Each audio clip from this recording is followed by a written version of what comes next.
The cars are on the grid in preparation for the feature race here in Chengdu in China, the second event of season 4 of A1GP World Cup of Motorsport. After the sprint race, we have a clear leader in the points. It is A1 Team France, the winners of the very first season of A1GP. But in this one, it's going to be tough. They're starting down in 12. On the front row, we've got Great Britain and Team Ireland, the winners of the sprint race earlier today. And Adam Carroll will be looking to do the double and take both victories. Let's take a look at how the grid lines up in a bit more detail. It is Danny Watts on his debut in the British A1GP car who has taken pole position.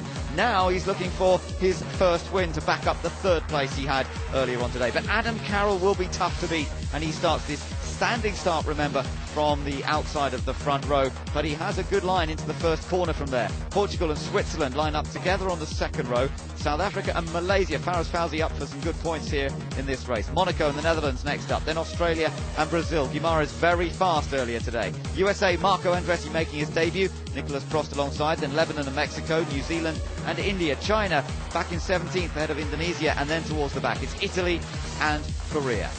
So that's how they line up on the grid. You can see the British car there on the right-hand side of the screen.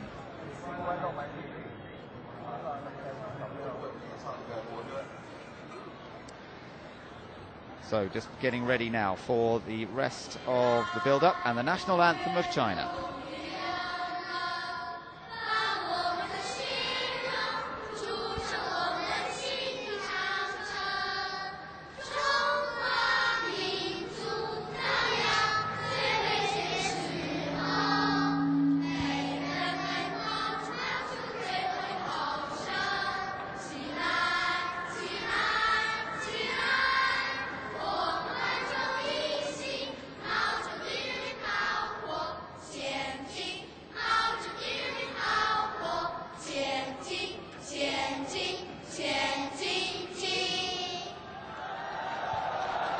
So congratulations, and please welcome to the podium to say some very special words, Yu Zaiqing, the Deputy Minister of Sport for China.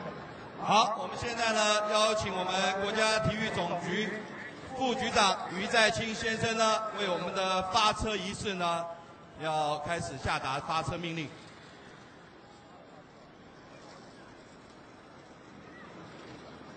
So we're about to get that signal for the engines to be fired up here in Chengdu in preparation for the formation lap, and then they'll be released. It's a 50-lap race, this one, with those 2 pit stops. It's going to be grueling, there's no doubt about it. It's going to be tough on the drivers, tough on equipment, and everybody just getting that focus and getting ready now for a very, very demanding and long race. Yes, I think the first hurdle they're all going to have to cross is doing a standing start for the first time with our brand new A1GP car powered by Ferrari in dry conditions. Now, I've noticed some of the drivers doing practice starts during various parts of running, but now this is for real. Remember, we've got hand clutches on this car, so balancing the engine and revs. 发动引擎 Gentlemen, for the pride of your country, start your engine. The signal is given and the engines begin to fire up. That is a good point, John. Of course, we had a rolling start, didn't we, in the feature race in the Netherlands because of the conditions. So hand clutch, the Ferrari power. I wonder how that's going to go at the start. I would not be surprised to see a slightly messy start because some drivers will get it right, others may not. And things like the bite point of the hand clutch, just to know precisely where the clutch picks up, getting the revs right. We don't have traction control. This is between the driver and the throttle and the rear tyres. Right, as the cars prepare to move away, they'll do a little bit of a practice start themselves here. Let's hear the thoughts of James Hinchcliffe down in the pits. James, what do you reckon is going to happen in this one? Well, you guys were talking about it. The start is going to be crucial as this is the first proper standing start. And I was actually down at the end of pit lane when all the drivers were doing their practice start. And what's happened is Ferrari actually has something called a transmission protection software, which is stopping drivers from just flooring it and dumping the clutch, which apparently is a pretty popular technique because a lot of drivers, as they pull away behind me, were doing just that. A couple drivers were a little smoother on the clutch release.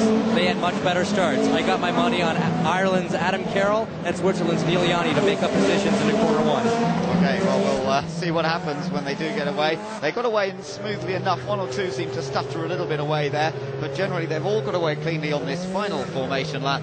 and on to their last opportunity to get some heat into those tyres and brakes. Carbon brakes, of course. Remember, there are the points. Just to remind you, it's France leading by just one, but Malaysia much better placed on this grid with a chance to reclaim the lead. Yes, they are, but of course all the focus will be at the very front of the grid, with Great Britain in pole position and Ireland alongside. And having made those practice starts, simulation of what might occur in just about a minute's time, that's only practice. When it comes down to real, there are the windows for the 2 pit stops.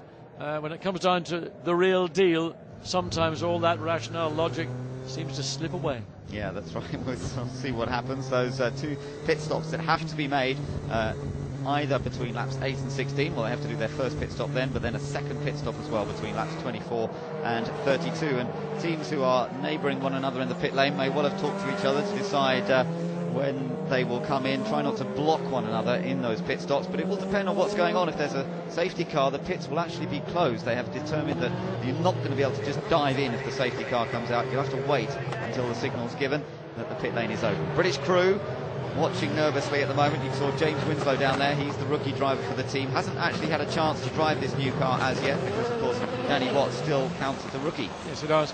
But a lot of tension you can see into the GBR pits now and the Ireland pits, and you know so easily all the good work that you do in qualifying to get yourself onto the front row, that could just evaporate if you're maybe too aggressive on the throttle or not getting the balance between clutch and throttle spot on. And Neil Yarney, Team Switzerland, sitting 4th place in the second row of the grids, prepared to jump all over Ireland, and I'm sure Philippe Albuquerque for Portugal directly behind Great Britain, and Danny Watts would like to do the very same thing. They'd like to get it done actually before they get into turn 1, and believe me, all those cars in the front row of the grid will be connecting up with power boost once they get the car rolling. So the first ever start, standing start that is, for these A1GP cars powered by Ferrari, and they'll all be roaring down towards that first corner. On the rolling start here, they were a little more spread out. There was a bit of distance between particularly some of the midfield players, but this time they're all bunched up on the grid, and we're going to see who comes out on top. Don't forget, Portugal are well up on this one. We just saw into the Portuguese pit there. They're starting in 3rd place. They could do something on the run down to that first corner, and they'll be looking for that. As you say though, John, there's a fair amount of tension and anxiety in the pits. Oh yes, this is for real now. Rolling starts for one thing, and it was a fairly well spread out rolling start. Race direct, let it go. Here we've got a fixed grid, everybody much more closely bunched up. It's Great Britain versus Ireland on the front row of the grid, with Portugal and Switzerland right behind them. Lights out, away we go. It's a good start by Danny Watts. Adam Carroll going away, but the Netherlands has stalled. Robert Doornbos has stalled. Here comes Neil Yarney. Neil Yarney trying to take second as they head down in the first corner. But Portugal, yes, up there. Adam Carroll's been pushed back to 3rd by Portugal. Portugal carrying on round the outside, but the Dutch car still stuck. Portugal into 2nd place. Ireland back down to 3rd, and then the battle for 4th between Monaco and Switzerland. Great start by Clivia Piccioni. Yeah, 4th row of the grid and the 7th place start.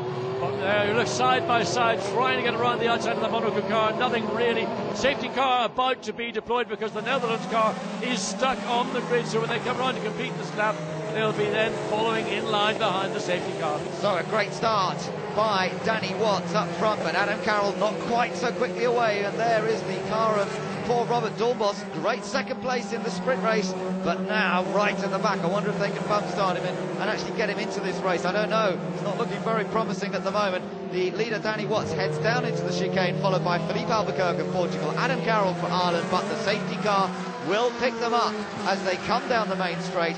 That will neutralise the race. There'll be no overtaking allowed then, of course. They will have to slot in behind one another. Monaco, a very good getaway from Monaco. He started 7th on the grid, now running in, what is it? Let's check that when they come back past us. 4th place. Yeah, 4th place, so he's done well there. Gained 3 places on that opening lap. They're picked up by the Ferrari safety car, and now the discussion is Doornbos going to be able to rejoin this race? He's lost the lap. The cars all bunching up right at the beginning of the pit straight. I think they all sort of overran one another. They weren't maybe quite as aware that the safety car was going to be leading these cars to